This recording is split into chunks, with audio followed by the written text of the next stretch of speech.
chaque saison nous soumet à ses lois, nous soumet à la manière dont il faut fonctionner pour pouvoir profiter et jouir pleinement de ces saisons-là. Coucou tout le monde, comment vous allez? Re-bienvenue sur ma chaîne YouTube Manou Parle si vous êtes ancien ou ancienne, et bienvenue sur ma chaîne YouTube Manou Parle si vous êtes un nouvel abonné.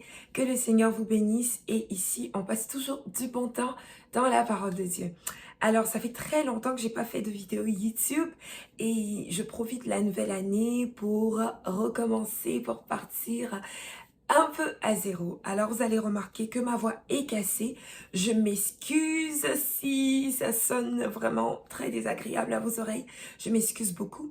C'est juste que l'année a commencé. Je devais faire la vidéo depuis le 1er. Puis finalement aujourd'hui on est le 3 ou le 4.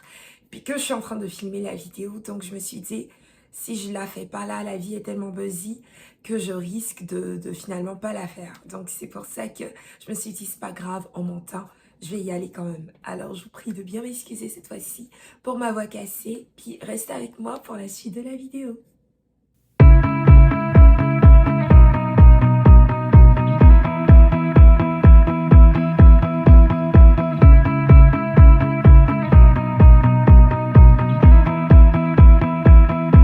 Alors, nous sommes en début d'année et laissez-moi vous souhaiter mes meilleurs vœux. Je prie que le Seigneur vous bénisse, je prie que le Seigneur vous accorde les désirs de votre cœur et je prie pour beaucoup plus d'intimité avec Dieu en cette nouvelle année. Alors, let's go pour ce dont je vais parler dans cette vidéo.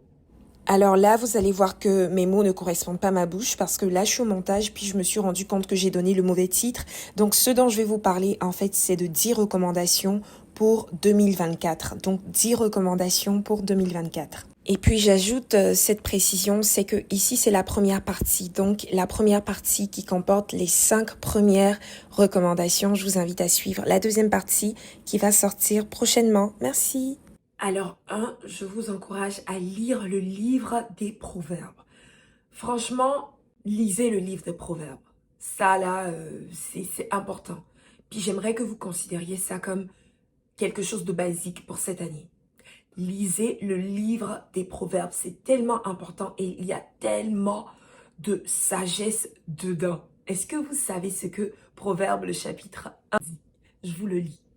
Alors, Proverbe 1, à partir du verset 1, nous dit « Proverbe de Salomon, fils de David, roi d'Israël, pour connaître la sagesse et l'instruction, pour comprendre les paroles de l'intelligence, pour recevoir les leçons de bon sens, de justice, d'équité et de droiture, pour donner aux simples du discernement, aux jeunes hommes de la connaissance et de la réflexion.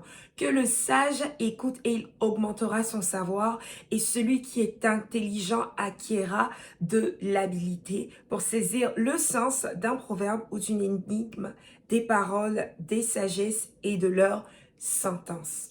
Alors, c'est ce que Proverbe à partir du chapitre 1, verset 1, par exemple, à 6, nous dit. Donc, ça vous donne déjà en fait ce dont tout le livre de Proverbes ou des Proverbes va parler. Alors, moi, je vous dis 1, il faut lire impérativement Proverbes.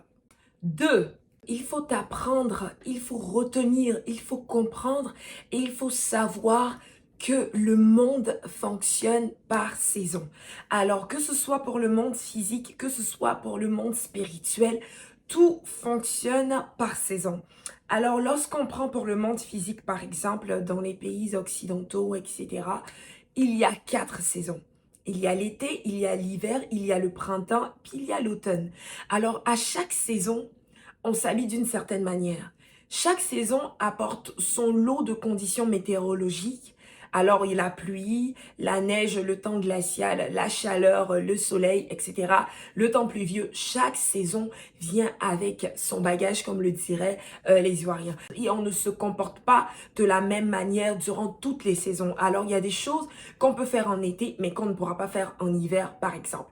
Il y a des choses qu'on pourra faire au printemps, mais qu'on ne pourra pas faire en été, par exemple. Alors, c'est comme ça. Chaque saison nous soumet à ses lois, nous soumet à la manière dont il faut fonctionner pour pouvoir profiter et jouir pleinement de ces saisons-là. Et qu'est-ce que la Bible nous dit? La Bible nous dit que Dieu fait toutes choses bonnes en son temps.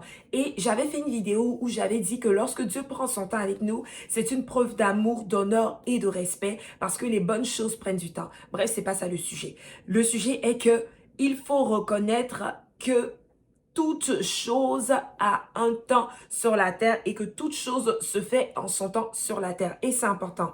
Si jamais vous arrivez en hiver et que vous avez encore les habits de l'été, vous ne serez pas préparé en fait pour vivre l'hiver.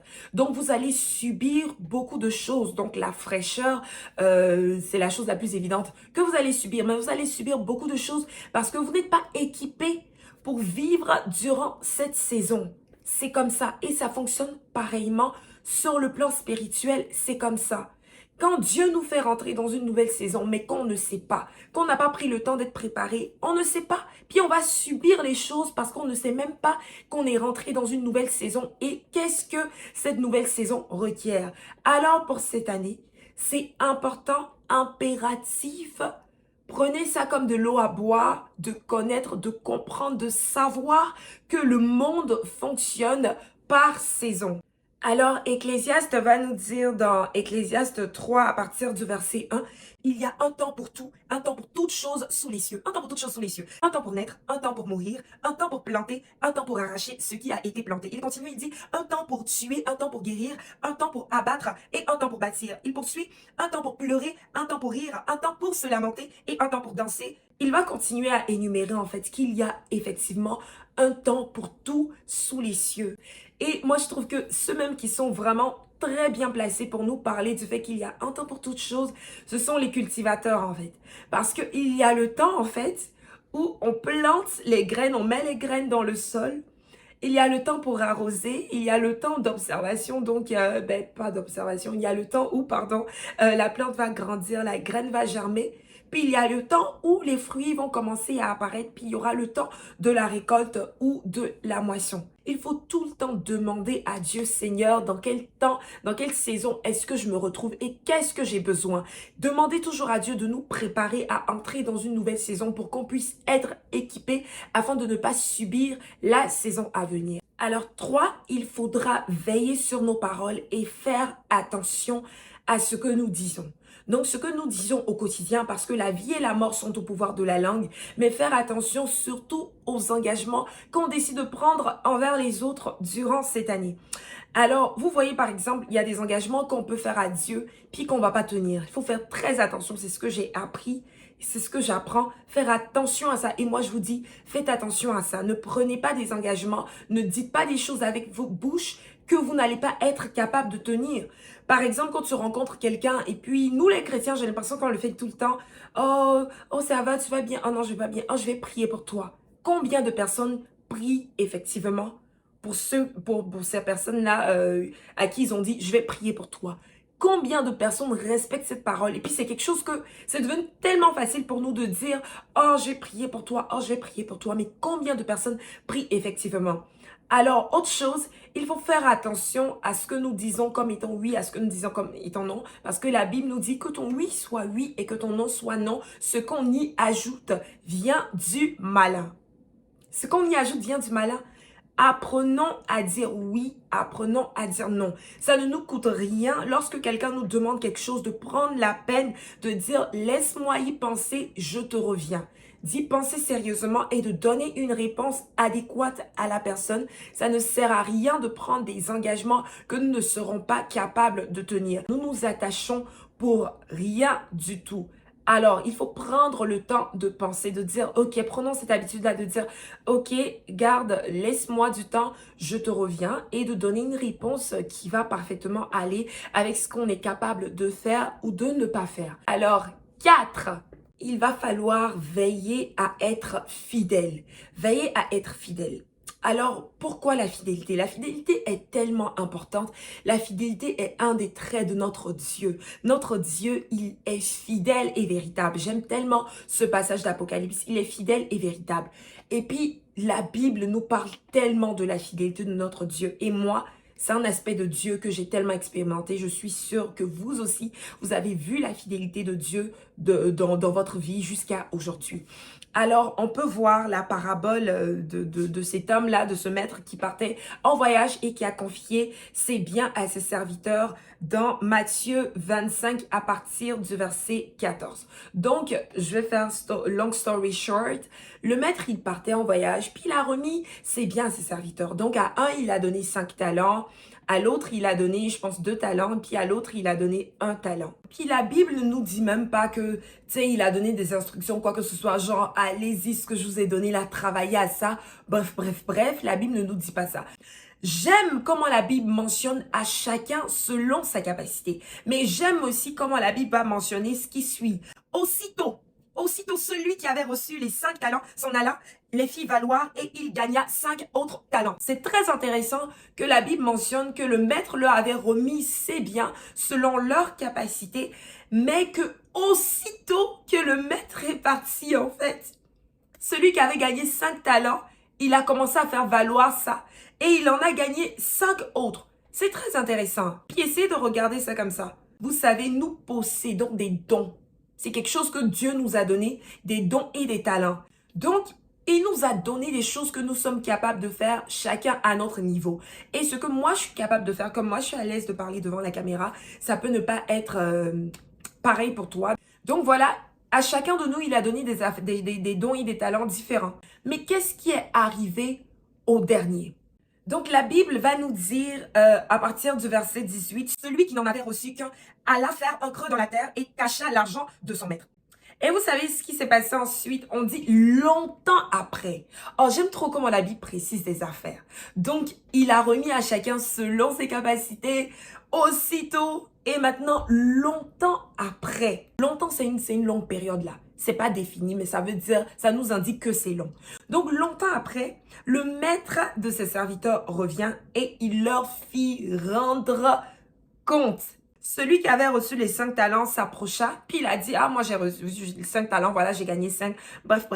Ce qui nous intéresse en fait, c'est que le maître va dire, c'est bien, bon et fidèle serviteur. Tu as été fidèle en peu de choses, je t'établirai sur beaucoup. Viens participer à la joie de ton Seigneur. C'est très intéressant en fait. Mais regardons pour la personne qui n'a rien fait. Regardons ce que le maître va lui dire. Alors avant de parler de ce que le maître va lui dire, qu'est-ce que lui il a répondu quand le maître l'a appelé, qui lui a dit, rends-moi compte de ce que je t'ai confié. Vous savez ce qu'il répond? Il répond, Seigneur, je savais que tu es un homme dur, qui moissonne où tu n'as pas semé et qui amasse où tu n'as pas vanné. J'ai eu peur et je suis allé cacher ton talent dans la terre. Voici, prends ce qui est à toi. Ouh. Donc, le maître lui a donné des choses. Le maître savait que toi, c'était que tu étais capable de gérer. Mais qu'est-ce qui va se passer? Lui, il enterre. Et qu'est-ce qu'il fait? Il donne des excuses. Et combien de fois, en fait, on donne des excuses à Dieu pour ne pas être capable d'être fidèle dans les moindres choses, dans ce qu'on nous confie à faire. On se donne tout le temps des excuses pour pas être fidèle dans ce que nous devons faire. Et regardez la réponse du maître. Le maître va lui dire, serviteur méchant et paresseux, tu savais que je moissonne où je n'ai pas semé et que j'amasse où je n'ai pas vanné. Il te fallait donc remettre mon argent au banquier et à mon retour, j'aurais retiré ce qui est à moi avec un intérêt. Donc verset 28, ôtez-lui donc le talent et donnez-le à celui qui a les 10 talents. Car on donnera à celui qui a et il sera dans l'abondance, mais à celui qui n'a pas, on ôtera même ce qu'il a. Tu n'as pas été fidèle. Cette année, s'il te plaît, fais très attention à la fidélité. Sois fidèle dans les moindres choses. Apprenons, c'est un apprentissage. 2023, les autres années, peut-être que j'ai pas été fidèle. Mais la Bible nous dit que la fin d'une chose vaut mieux que son commencement. Tu peux toujours commencer à zéro. À être fidèle dans ce que tu dis tu vas faire. Qu'est-ce que le maître lui a dit? Il lui a dit, serviteur méchant et paresseux. Puis honnêtement, soyons honnêtes. Qu'est-ce qui nous empêche d'être fidèles souvent? Il y a la paresse aussi qui rentre dedans. Mais je me rends compte que j'ai parlé de tout ça. Et il y a peut-être des personnes qui savent même pas forcément quand on parle de fidélité, on parle de quoi. Alors, je vous donne rapidement la définition de la fidélité. Alors, c'est intéressant de voir que lorsqu'on parle de fidélité, en fait, la définition la plus basique, c'est quelqu'un qui est fidèle à quelque chose. Mais quand on parle de fidélité, qu'est-ce que ça comprend? Alors, selon la définition de CNRATL, quand on parle de fidélité, on parle d'attachement exclusif, on parle de qualité d'une personne qui est constante dans ses choix, on parle d'une personne qui ne varie pas dans ses opinions, dans ses engagements, on parle d'assiduité. On parle de respecter ses devoirs, on parle d'être conforme à quelque chose, à un modèle, etc. Et on parle également de dévouement, de zèle et on parle de respect des engagements pris. Il faut qu'il y ait tout ça pour qu'on parle de la fidélité de quelqu'un qui est fidèle. Donc, c'est un peu ça qu'on parle de fidélité. Alors, je m'arrête ici au 4e point parce qu'on a déjà dépassé 15 minutes, mais on continuera avec le 5e point et le reste des points la prochaine fois. Bye et à bientôt!